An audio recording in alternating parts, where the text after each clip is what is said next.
Đến đây kết thúc chuyện tình chúng mình, mà anh nghĩ sẽ yêu dài lâu nhưng giờ mới thấu. Giờ em vội bước bên anh, rồi cùng vun đắp tương lai. Em đã đi rồi, sao anh còn ở lại? Ngày không em mãnh lễ bước chân cùng thấy nặng nề, tưởng đậm sâu nhưng anh ngờ đâu lại đau đến thế.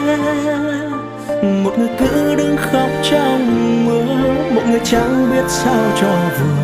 Lối đi về giờ anh với anh lặng thầm. Đành vậy thôi em nhé, anh sẽ chẳng bận lòng thêm nữa đâu. Không nói một lời, chỉ im lặng như thế thôi. Cố giả vờ như chẳng yêu đuối, dẫu bên cạnh em có ai. Hay thế anh rồi, tương lai hơn anh ngày mai. Phải tự mình bước tiếp, dẫu biết những tháng ngày ta có nhau nát tan hết rồi.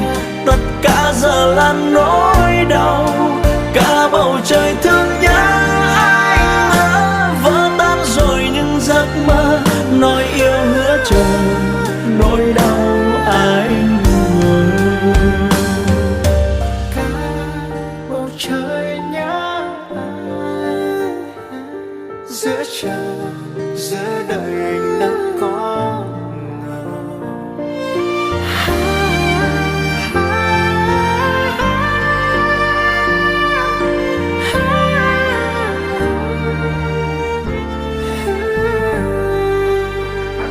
Ngày không em anh lễ bước chân cùng thấy nặng nề, tưởng đậm sâu nhưng anh ngờ đâu lại đau đến thế.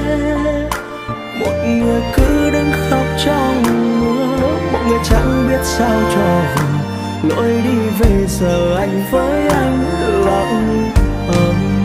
Đành vậy thôi em nhé, anh sẽ chẳng bận lòng thêm nữa đâu. Không nói một lời, chỉ im lặng như thế thôi.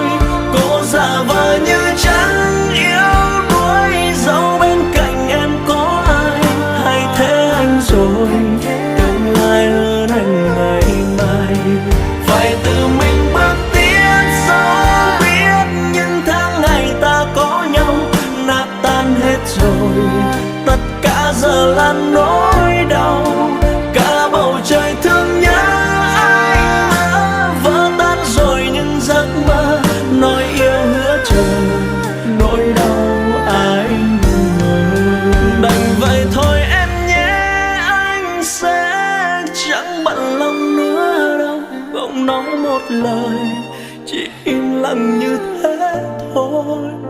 Giả vờ như chẳng yêu đuối, dẫu bên cạnh em có ai. Thay thế anh rồi, tương lai hơn anh ngày mai. Phải tự mình bước tiếp, dẫu biết những tháng ngày ta có nhau nát tan hết rồi. Tất cả giờ là nỗi đau, cả bầu trời thương nhớ anh nữa. Vỡ tan rồi những giấc mơ, nói yêu hứa chờ, nỗi đau anh ngờ.